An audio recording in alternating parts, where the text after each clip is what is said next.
Olá, tudo bem? Neste vídeo eu vou determinar quais são ou qual vai ser o zero da função m de x igual menos x elevado a 2 mais 2x menos 2. O primeiro passo que temos que fazer é pegar o que está antes da igualdade e fazer igual a zero. Então, m de x a gente vai fazer igual a zero. Só que esse m de x, o valor dele é a parte da função que está depois da igualdade. Ou seja, então o valor do m de x vai ser menos x ao quadrado mais 2x menos 2. Aí escrevemos igual a zero. Vamos identificar os coeficientes a, b e c. O coeficiente a vai ser o número que vem antes de x ao quadrado. Só que neste caso aqui, ele não é visível. Quando isso acontece, é porque temos aqui, o número 1 imaginário. Ou seja, o valor do a vai ser menos 1. O valor do b é o coeficiente, ou seja, o número que vem antes do x, que vem multiplicando o x, né? No caso é o 2.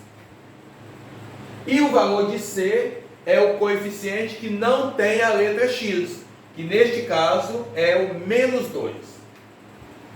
Para você determinar o zero de uma função, como eu já disse, você transforma numa equação e depois você utiliza a fórmula de Bhaskara. Qual é a fórmula de Bhaskara?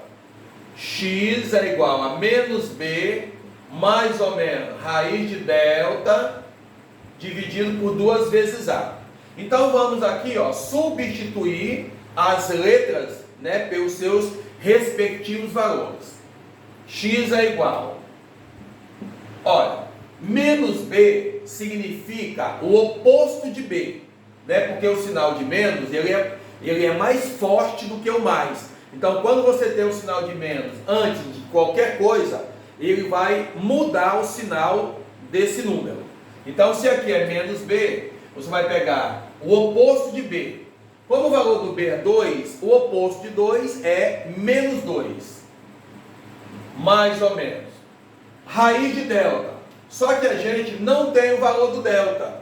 Mas já sabemos qual é a fórmula para determinar o delta, né? Então, delta é igual a b elevado a 2 menos 4 vezes a vezes c. Vamos substituir as letras pelos seus respectivos valores. Quando eu faço essa substituição, eu sempre vou utilizar o parênteses. Então aqui vai ficar, delta é igual. No lugar do b eu vou colocar o 2, aí é o quadrado. No lugar do a eu vou colocar o menos 1. E no lugar do c eu vou colocar o menos 2. Delta é igual. Vou resolver aqui a potência e as multiplicações ao mesmo tempo, porque uma operação não vai influenciar na outra. Então 2 ao quadrado vai dar 4, e fazendo aqui as multiplicações, né, porque são duas, primeiro a gente faz o jogo do sinal. Menos e menos dá mais e menos dá menos. E depois a gente multiplica-se os números. 4 vezes 1 dá 4, vezes 2 dá 8. Quando temos um número positivo e um número negativo, a gente repete o sinal do maior em valor absoluto. Aqui, o maior em valor absoluto é o número 8. O sinal dele é menos. Então, repetimos o menos e diminuímos. 8 menos 4 vai dar 4. Ou seja, o valor do delta vai ser negativo. Bem, voltando aqui.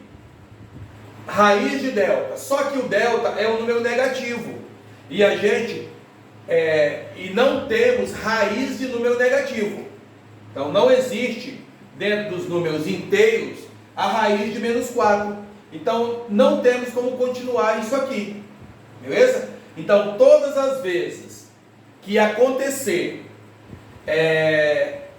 do valor do delta for um número negativo, você não vai precisar utilizar essa fórmula, porque não dá para você achar a raiz de um número negativo. Isso dentro dos números reais.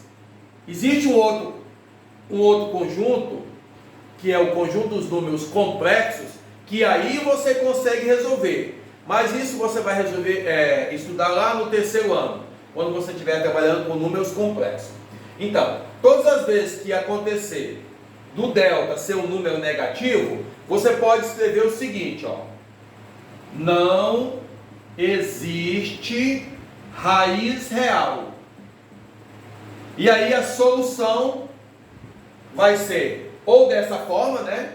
Ou também você pode fazer só abrir a chave e fechar e não colocar nada aqui dentro.